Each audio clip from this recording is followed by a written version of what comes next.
Assalamualaikum warahmatullahi wabarakatuh. Perkenalkan, nama saya Bani Adam Aliksan dari Prodi Sistem Informasi dengan nomor induk mahasiswa 0479359927. Pada video kali ini saya akan mengerjakan tugas 1 struktur data yang dipimpin langsung oleh dosen saya, yaitu Bapak Muhammad Bapak Mahmud Yunus Eskom MPD MT.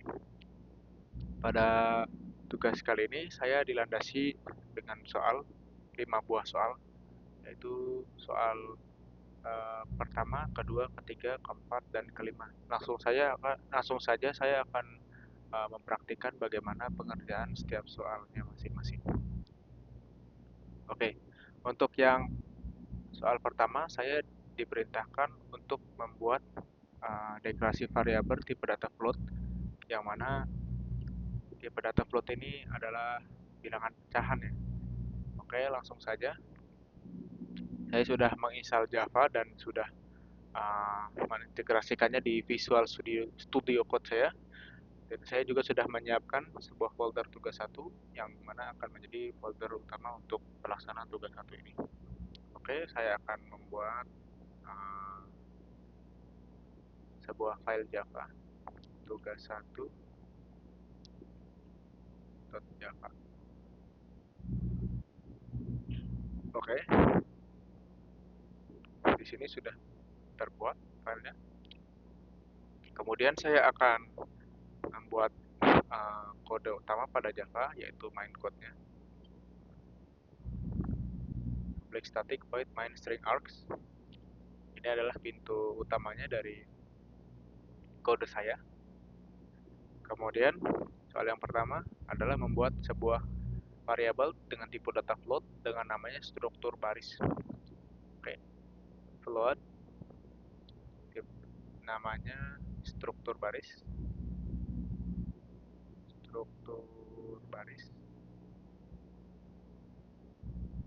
Betul. Struktur baris, kemudian kita kasih ini.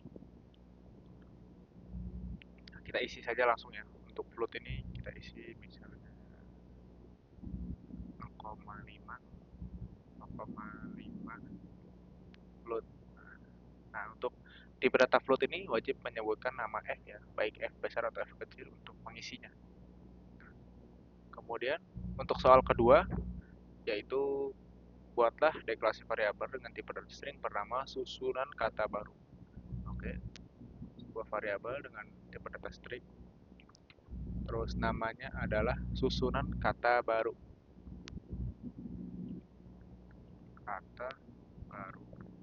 Kemudian string ini diisi dengan tulisan pemrograman struktur data Java. Pemrograman struktur data Java.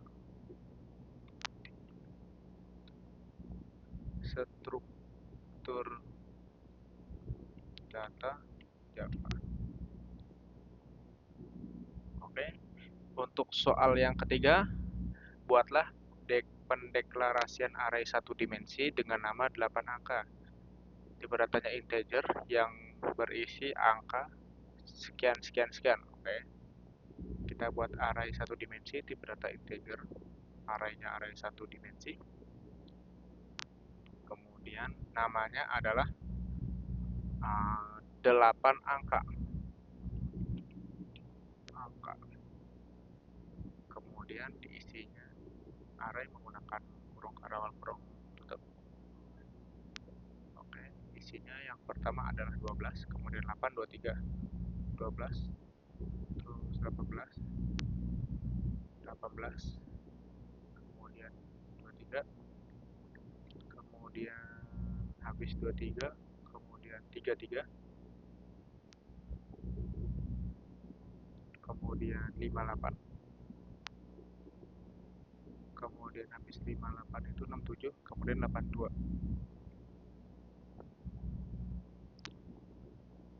Oke. Kemudian untuk soal nomor 4 itu buatlah sebuah array 2 dimensi ya dengan namanya 2 angka, terus diisi dengan nomor sekian sekian sekian. Terus harus ada 3 baris dan 3 kolom. Oke. Membuat array 2 dimensi tipe datanya string. String. Arraynya array 2 dimensi, berarti ada 2 kotakan seperti ini. Kemudian untuk isinya ya. Namanya dulu. Namanya itu 2 angka.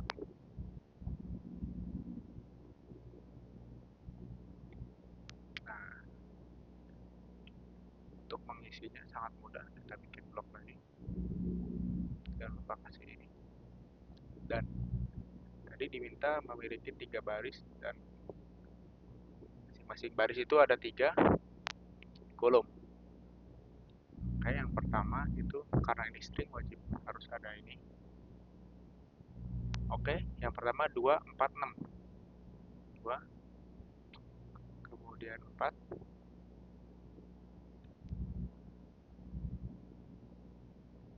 kemudian 6. Ini ada yang salah.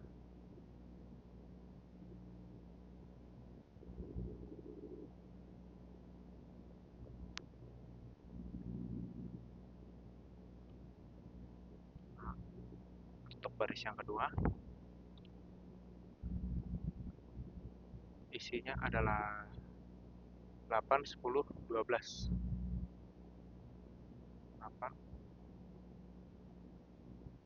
kemudian 10, kemudian 12. Oke, masuk ke baris yang ketiga.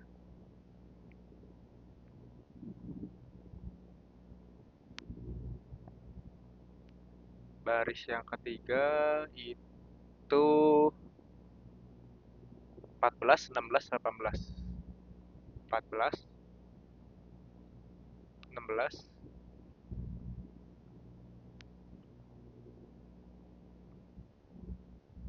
kemudian yang terakhir 18. Oke, baik. Seperti ini. Kemudian untuk soal nomor 5 adalah mendeklarasikan linked list dengan namanya adalah urutan list angka yang memiliki angka sekian sekian sekian. Oke, langsung saja saya akan praktikkan di Visual Studio Code saya. Yang pertama, kita harus mengimport dulu si linked list package-nya ya, karena Java ini butuh linked list package untuk menyebutkan linked list-nya. Import linked list. Import di paket Java utility, kemudian panggil linked list. Di sini sudah dipanggil, maka saya bisa eksekusi linked list-nya. Linked list, panggil linked list. Kemudian setelah panggil linked list, kita tipe datanya integer tadi. Tipe datanya adalah integer.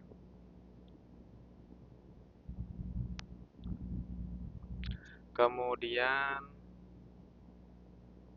namanya itu urutan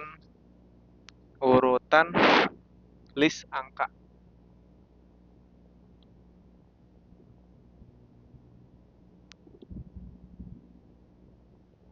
Urutan list angka.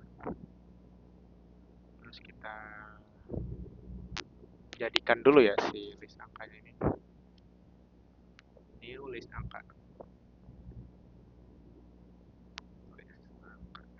New linked list.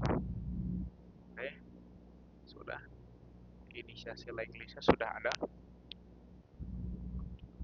Kemudian kita masukin nomor-nomor yang tadi diminta ya. Nomor-nomornya itu adalah, panggil dulu linked listnya.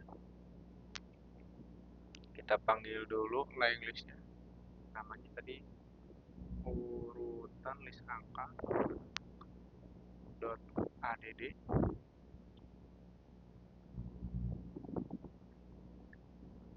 kita add 15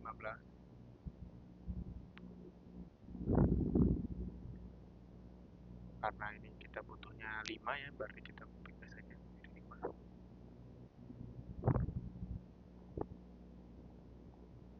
3 4 5.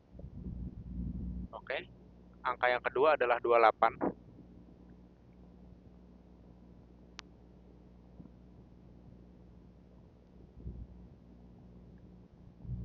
Angka yang ketiga adalah 33 47 59.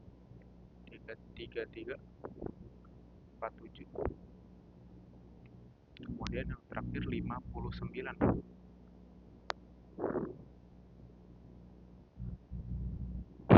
Oke, karena ini sudah semua, maka yang terakhir adalah untuk mencetak dari hasil mereka semua ya, hasil 5 soal yang dijawab ini dengan menggunakan metode SOUT atau System Out.println.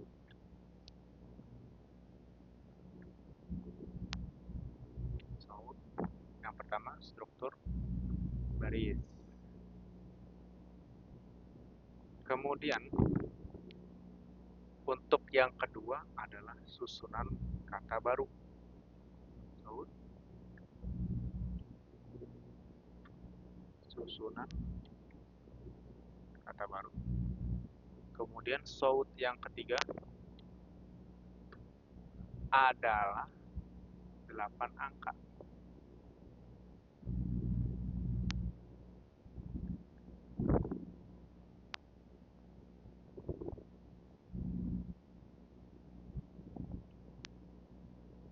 Kemudian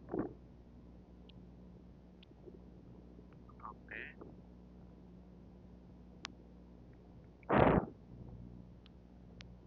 yang ke 1, 2, 3, keempat yang 2 angka. SOUT 2 angka.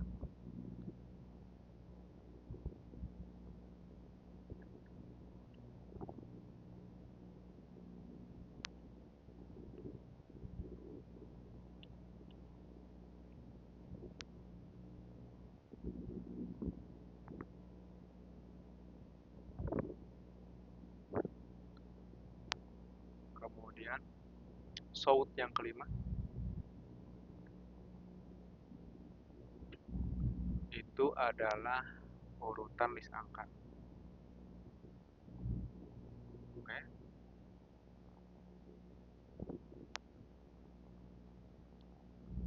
Sepertinya sudah ini menjawab ke 5 soal yang tadi diberikan. Maka saya akan run si ini Java file ini.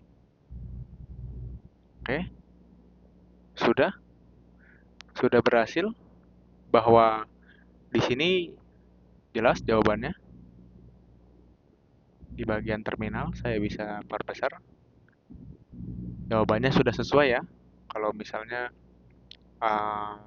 base angkanya tuh sudah masuk gitu. Dimana di sini terdapat pemrograman struktur data, kemudian masing-masingnya dari array ini. Oke. Karena tadi saya mintanya adalah yang array 0, maka di sini yang keluar adalah angka 2. Tapi jika saya mintanya 1 misal, nanti yang keluar ya angka 4. Dan saya minta angka 6. Jika saya minta angka 6, berarti di sini 0, 1, 2, maka angka 2 harus diketik di sini. Oke, melanjutkan pembahasan yang tadi. Karena tadi kan saya baru mengeluarkannya array-nya itu hanya yang bagian baris 1 dan kolom 1 yang keluarnya 2. Nah, untuk bagaimana jika ingin melihat array 2 dimensinya itu semuanya gitu. Maka harus ditambahkan program looping ya, for, menggunakan for untuk meloop dari array-nya gitu. Array semuanya itu di loop gitu. Jadi kita ingin menampilkan semua array-nya, maka dengan program loop seperti ini bisa menampilkan array 2 dimensi secara semuanya, bukan hanya satu saja gitu. Contohnya dengan for integer i diisi 0. Jika i kurang dari, ambil tadi array 2 dimensi 2 angka, dot length-nya, isinya atau lebarnya, maka i-nya ditambahkan terus. Ini untuk ngeloop baris. Kemudian untuk ngeloop kolomnya adalah kita kasih perulangan lagi di dalamnya, karena di dalam kan integer j inisiasi isinya 0, kemudian jika j kurang dari 2 angka yang i yang di dalamnya, kemudian di dot length untuk semuanya panjangnya, maka j++. Nah, baru di sistem out print 2 angka i dan j yang tadi, i yang ini dan j yang ini, kemudian ditambah setiap loopnya itu ada spasi gitu agar biar jelas, kemudian dikasih pindah baris sistem out.println. Seperti di sini sudah dicoba bahwa sangat jelas ya, isi array 2D-nya itu bisa keluar semua dan sangat rapi, kurang lebih seperti itu. Sekali lagi saya menyampaikan terima kasih sudah menonton video saya, Bapak dosen. Kurang lebihnya mohon maaf. Wassalamualaikum warahmatullahi wabarakatuh.